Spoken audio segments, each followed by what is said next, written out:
Fikes on a holiday. My husband and our daughter had left early in the morning, and I was at home alone, enjoying some me time. The peace was shattered by a phone call. It was the hospital saying your daughter. But it was the hospital saying your daughter has been in an accident and is seriously injured. I quickly said I'd be right there, hung up, and decided to head to the hospital. But just as I was about to leave, the cheerful "I'm home" of my daughter could be heard from the entryway. My name is Julie Ogawa. I'm a 40-year-old homemaker.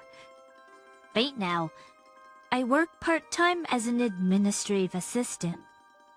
My husband, George, is a 43-year-old office worker. Our daughter, Emma, is a 14-year-old 8th grader studying for her high school entrance exams. Our family is just your average household, but we hit a turning point in our parent-child relationship 5 years ago when our daughter entered puberty. Until then, Emma used to consult her dad, my husband, on anything. But as she started to grow up, she began turning to me more and more since I'm the same gender. My daughter hasn't been ignoring her father, but I've noticed they talk less than they used to. He says he's been saying, "I just don't get her anymore," and it's probably making him rethink his role as a parent. But it's not like she tells me everything either. For her, it's less about seeking advice and more about wanting to share her experiences with an adult. She doesn't just accept everything we think because it's from her parents. She wants to form her own opinions. I believe this is a necessary part of growing up, not just physically, but also emotionally, from a child into an adult. My husband and I have many discussions about our daughter, but it seems like his heart just can't keep up with the sudden shadows falling over their once smooth relationship. Especially since she started middle school. I've been concerned that her father has been coming home later and later. Is he avoiding her? Then one day when my daughter got home, she approached me wanting to talk about her dream school. Expectations to the opportunities. I had a meeting with my teacher today about my future. I want to continue playing volleyball even in high school. Do you have a specific school in mind? Naomi? It's out of state, a school known for its strong volleyball program. I'd have to stay in a dorm, not at home, but I really want to go to that school. Out of state, yeah. Mention this is something we definitely need to talk over with your dad. Sure, I'll talk to Dad about it. But the idea of her moving out of state for school, honestly. I couldn't immediately say that's fine, and I needed to hear what her father thought too. We decided to wait for my husband to get home and discuss it together. He came home earlier than usual because he received an email from her for the first time in a while, and although surprised and a bit perplexed, he listened to what she had to say. She must have been thinking about how to explain it to her father, trying to convey why it had to be that particular school and expressing her feelings. After pondering for a while, my husband eventually agreed that we should respect our daughter's wishes. Feeling a bit blue about our daughter, who just finished middle school, leaving home, my husband and I talked about it being time for us to start letting go. After that, my husband and daughter started talking more like they used to, which eased my mind a bit. One weekend day, My daughter headed to her prep school, and my husband said he was meeting friends and left early in the morning. I wrapped up the chores and enjoyed a leisurely afternoon.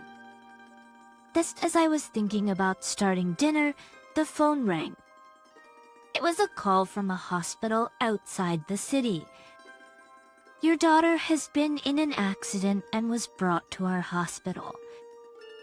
An accident? Is that true? Yes, her name is Naomi Ogawa, no mistake. How is she right now?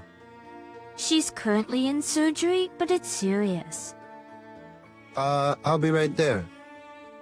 As I felt the blood drain from my face at the nurse's words, I replied and quickly gathered the necessities for a hospital stay and headed for the front door.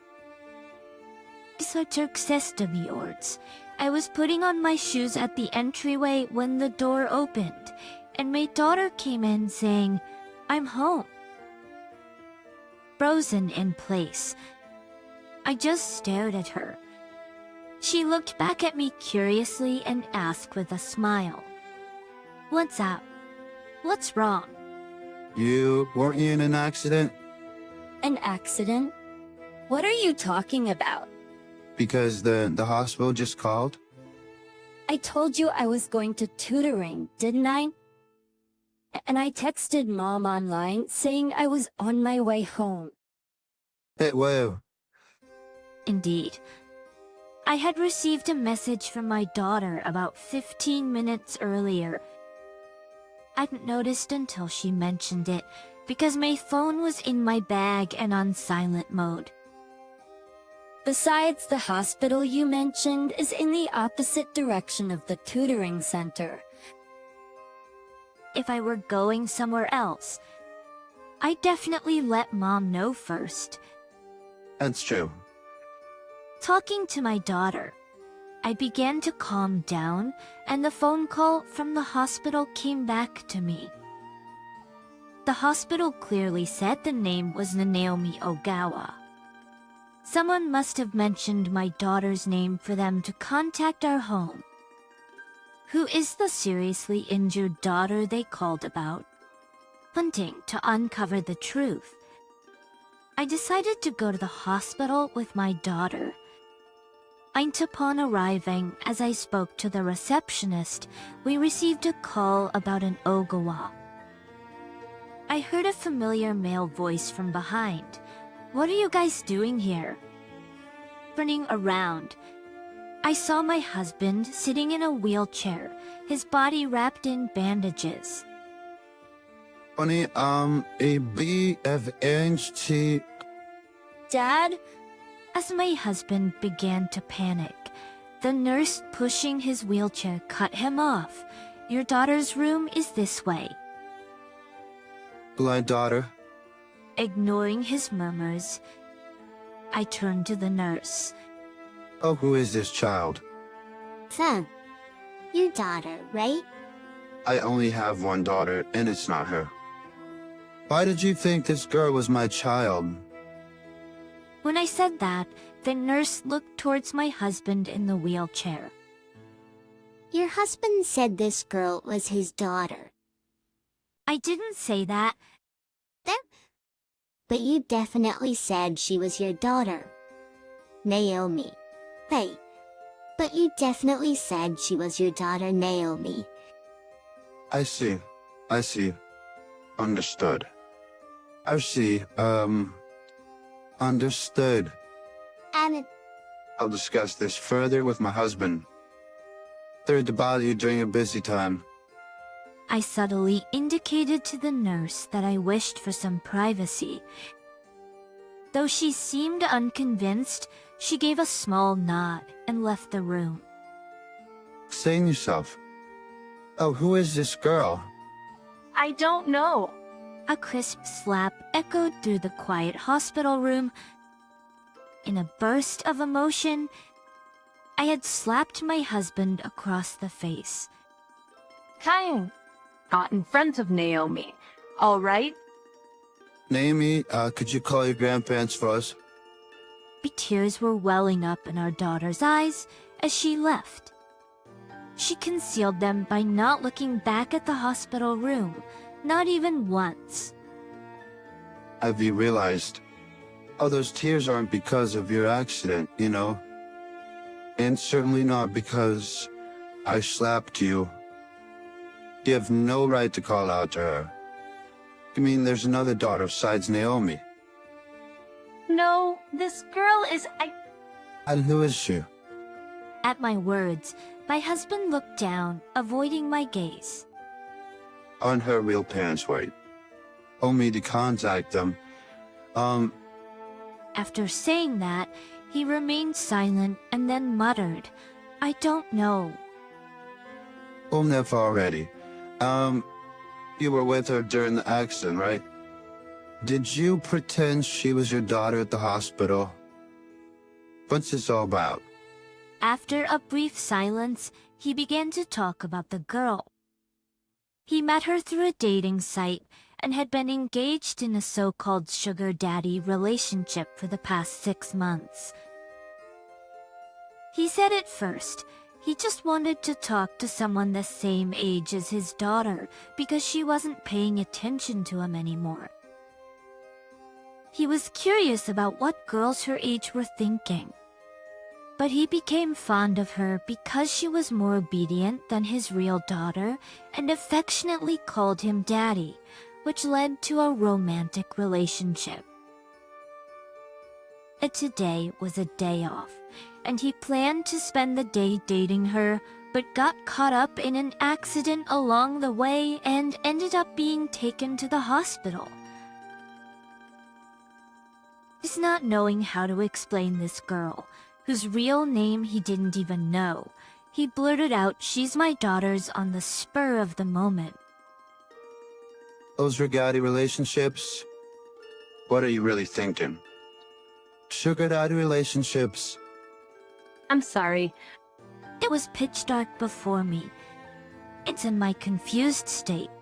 I spritly continued to think about what should be done. If he's involved with someone under 18, a girl the same age as his real daughter, then he's going to face the music. But given the situation, to even contact the girl's family, we've got no choice but to get the police involved. But not no choice. Let's get the police involved. What are you talking about? If we do that, I could get arrested. What are you talking about? I might get arrested. Considering what you've done, isn't that a given? Are you going to abandon me? It's out of my hands. It's about what you did. She must have a family, right? So then, I never thought you were that kind of woman.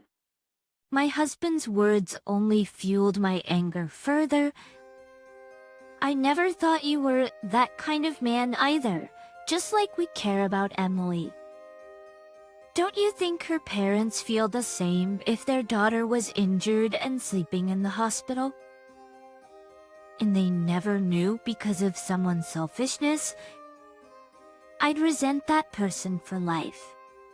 For now, let's leave her identification to the police.